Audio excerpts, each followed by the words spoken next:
On this God-forsaken afternoon in 1873, James Holloway, broken rancher, broken man, would make a choice that set two worlds on a collision course with destiny.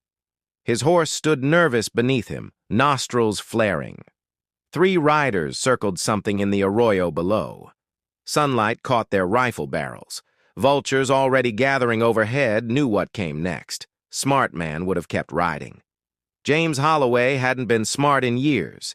He'd lost his ranch to drought, his wife to fever, his faith to a god who seemed to take pleasure in stripping him bare. Nothing left but dust in his pockets and this worn Henry rifle across his saddle. Nothing left to lose made a man dangerous in ways those riders couldn't fathom. As he drew closer, he saw her. Apache woman, maybe 20 summers, hands bound with rawhide. Blood streaked her buckskin dress. She stood straight despite the ropes, despite the rifles, eyes blazing defiance that should have died miles ago. Her people called her Nalnish, she who works. These settlers would just call her dead. Caught ourselves a Apache, the tallest rider spat tobacco juice. Gonna make an example. String her up, another laughed. One less savage. James should have kept riding. Instead, he chambered around. Sound carried clear in desert silence. Gentlemen, his voice came quiet, cold as winter iron. You're gonna unbind that woman and ride on. 3 against 1. Math didn't favor survival. This ain't your concern, Drifter. Just made it my concern. James aimed center mass. Your call how this plays. Time stretched thin as razor wire. Heat shimmered off sand. Somewhere a coyote called, lonely and distant. The leader's hand twitched toward his sidearm. James fired first. Gunsmoke and thunder. Horses screaming. Return fire kicking sand by his boots. His Henry barked twice more. Spent brass catching sunlight like falling stars. When the smoke cleared, 2 men lay still. Third one clutched a shattered shoulder, spurring his mount toward the horizon, leaving his companions to the vultures. Silence rushed back in, heavy with consequence. James dismounted slow, approached the woman with hands visible. She watched him like a trapped hawk, dangerous, calculating. He cut her bonds with his knife, stepped back. She could have run, could have slit his throat with his own blade. Instead, she studied his face with eyes black as obsidian, deep as canyon shadows. Shidayi, she said, her people's word for outsider, but something else beneath it. Question, maybe, or recognition. You're free, ma'am. He gestured toward the hills where Apache smoke signals sometimes rose. Best get on before more come looking. She touched the bullet graze on her shoulder, then looked at the dead men, at him. Her next words came in broken English. You killed for Nalnish. Blood debt. No debt. Just couldn't stand by and... Blood debt, she repeated, fierce as summer lightning. I come. She followed him to his camp. Meager fire, bedroll, nothing to call his own but ghosts. James protested. She ignored him, tending her wound with plants gathered from the scrubland, movements efficient, practiced. You shouldn't be here, he said. Your people, my people. There's a war on. War started before we born. She looked up, firelight painting her features in copper and shadow. Still here when we dust. Hard truth that. Days became weeks. She should have returned to her tribe. He should have ridden for California, Texas, anywhere but here. Neither moved on. Nalnish taught him desert ways, which cactus held water, how to read the land's subtle language, where the cavalry patrols ran blind. James taught her more English, shared what little food he had, learned her real name meant one who works hard, earned through childhood surviving what would have killed softer souls. Around the fire, walls crumbled.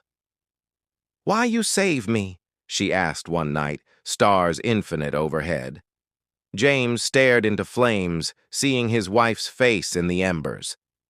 Because I'm tired of death, tired of taking, tired of—" His voice cracked. "Losing. You lost much. Everything."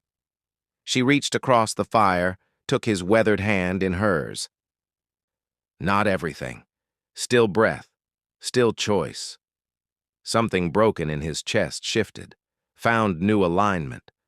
But peace in this territory remained fragile as morning frost. The wounded rider hadn't died. He'd talked.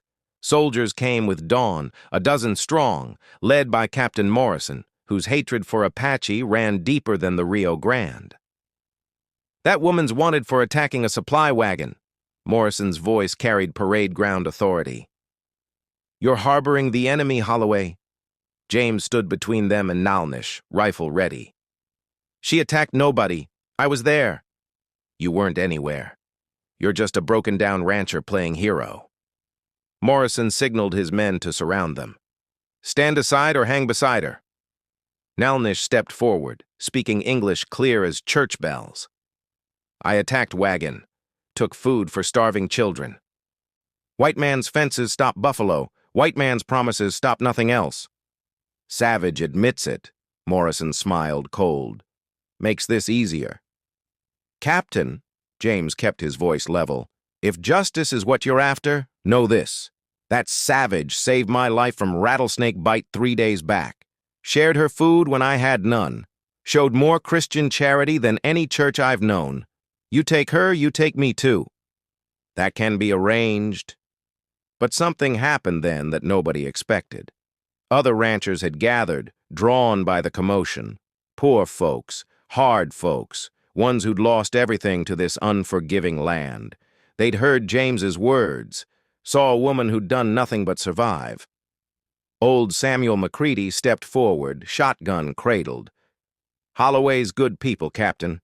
If he vouches for her, that's enough for me." "And me," said Widow Peterson. "Us too," echoed the Garcia brothers. Morrison's face reddened. "You're all defending an Apache? After what her people? After what we all done?" McCready cut him off. "This land's got blood enough on both sides. Maybe time we stopped adding to it." The captain looked at his men, at the growing crowd, calculating odds that didn't favor bullets. History turned on moments like this. Small rebellions against old hatreds, ordinary people choosing something better than the cycle that had ground down generations. "This isn't over," Morrison spat, but he mounted up, led his soldiers away, defeated by something no army manual prepared him for: compassion, meeting courage at the crossroads of change. James and Nalnish left together that night, riding toward the setting sun that painted the desert in shades of fire and promise. They'd helped broker a peace talk between her tribe and the settlers, fragile, imperfect, but real. First of its kind in that blood-soaked territory. Historians would barely mention it, but in that corner of New Mexico, for a few precious years, Apache and settler lived without slaughter, traded fairly, learned each other's names. All because a broken rancher couldn't ride past suffering. Because an Apache woman chose to stay when she could have fled. Because ordinary people stood up when it mattered most. Some say James and Nalnish married, built a small ranch where the desert met the mountains. Others claim they vanished into legend. Two souls too wounded by their pasts to ever fully heal. Truth probably lived somewhere between. But on clear nights in that territory, folks still tell the story. How courage and mercy could change the course of a river everybody thought ran only red. How even in the darkest times, hope rides in on dust and determination. How history doesn't just happen to us. Sometimes we happen to it. Thanks for staying to the end. Where are you watching from?